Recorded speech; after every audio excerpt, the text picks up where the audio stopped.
hindi magtitipid. Gagawin ang dapat kong gawin.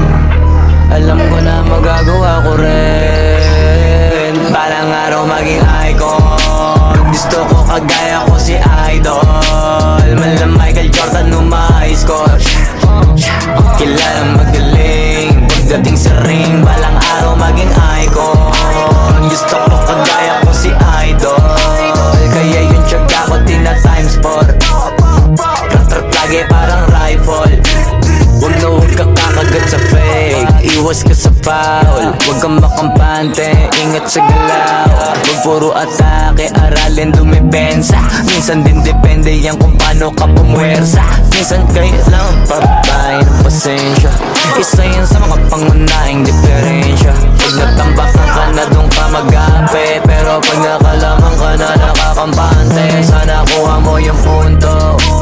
Mula simula hanggang sa dulo, dapat isagad mo yung laro mo. Dapat lagi nakatuto kada minuto. Balang araw maging icon. Gusto ko kagaya ko si Idol. Mala Michael Jordan nung ma-high score. Kilalang magaling pagdating sa ring. Balang araw maging icon. Gusto ko kagaya ko si Idol.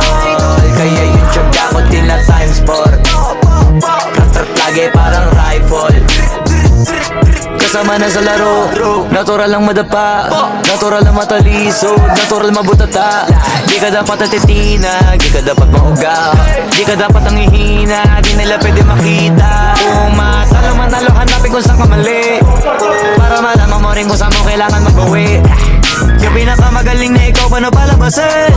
Dapat ay wala kang pagkakataon na palalapasin. Pag wala malambot na binte, kailangan buuan dibdib. At sa sarili may bilib, kasi may gustong marating. At patunayan sa marami kahit na paunti-unti, na balang araw maging icon. Gusto ko kagaya ko si Idol. Mala Michael Jordan nung ma-high score. Kilalang magaling.